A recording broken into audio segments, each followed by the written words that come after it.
kesempatan unit kerja di Biro Perencanaan dan Organisasi. Ikuti video aku, unit kerjaku, dan upaya mewujudkan smart governance.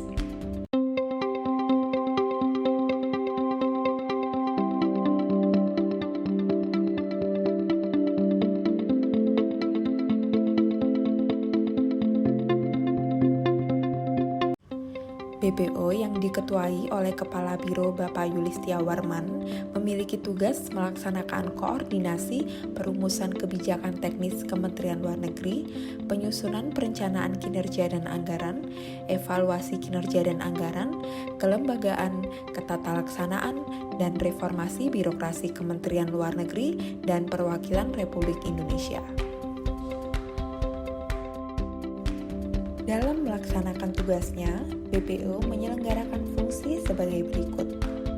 Secara umum, dari sisi perencanaan, fungsi BPO adalah melakukan penyiapan penyusunan perencanaan, pengukuran, monitoring, dan evaluasi dalam hal kinerja maupun anggaran. Sedangkan dari sisi organisasi, BPO memiliki fungsi manajemen atas organisasi, tata kerja, serta analisis dan evaluasi jabatan. Ketatalaksanaan dan reformasi birokrasi di lingkungan Kementerian Luar Negeri dari tahapan penyiapan, pelaksanaan, monitoring, dan evaluasi pun termasuk ke dalam fungsi BPO. Fungsi BPO ini mencakup Kementerian Luar Negeri maupun perwakilan RI.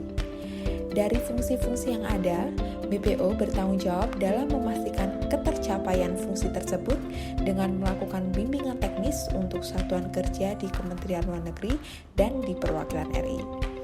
Kemudian, dalam melihat pencapaian kinerja, Biro Perencanaan dan Organisasi menggunakan metode balance scorecard dengan tujuan agar proses pencapaian kinerja menjadi lebih terukur dan terarah. Struktur organisasi BPO terdiri dari 5 bagian. 5 bagian inilah yang bekerja sama dalam menjalankan fungsi dan tugas BPO. Salah satu pencapaian BPO yang tercapai di 2022 ini adalah dengan terlaksananya bimbingan teknis penyusunan Renja dan RKKL perwakilan RI. Output dari kegiatan ini adalah berita acara hasil review dari penyusunan Renja dan RKKL oleh perwakilan, serta catatan pembahasan selama berjalannya BIMTEK. Profil Smart ASN yang tercermin dalam kegiatan BIMTEK ini adalah integritas, profesionalisme, dan berjiwa hospitality. Integritas karena tim pembahas dari BPO memberikan review secara jujur, transparan, dan tanggung jawab. Nilai profesionalisme juga tercermin karena BPO dapat mengemban dan menjalankan salah satu tugas fungsinya, yaitu pelaksanaan bimbingan teknis. Jiwa hospitality terlihat dengan pelayanan yang diberikan BPO kepada perwakilan terkait perbaikan Renja dan RKKL. BPO juga telah melaksanakan kegiatan monitoring dan evaluasi kinerja dan anggaran triwulan 2 tahun anggaran 2022 secara video conference. Output dari kegiatan ini adalah catatan MONEF yang berupa penilaian kinerja anggaran beserta komponennya, monitoring untuk setiap rincian output, dan tanggapan dari perwakilan. Dalam hal ini, BPO menerapkan nilai profesionalisme sebagai salah satu profil Smart ASN karena ketercapaiannya dalam melaksanakan fungsi monitoring dan evaluasi kinerja maupun anggaran. Pembahas MONEF mengedepankan integritas untuk mencapai catatan MONEF yang apa adanya sebagaimana kinerja dari perwakilan.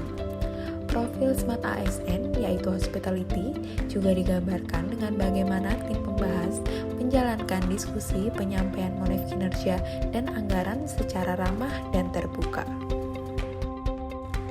Pelaksanaan BIMTEK dan MONEF kali ini memaksimalkan pemanfaatan teknologi, yaitu video conference yang memungkinkan terlaksananya komunikasi dua arah oleh tim BPO di pusat dengan tim di perwakilan RI. Dalam hal pengumpulan dan pengeditan dokumen, BPO juga memanfaatkan media drive untuk memudahkan tim pembahas dalam mengakses dokumen hasil kegiatan BIMTEK maupun MONEF. Sekian video aku, unit kerjaku, dan upaya mewujudkan smart governance. Sampai jumpa di lain kesempatan.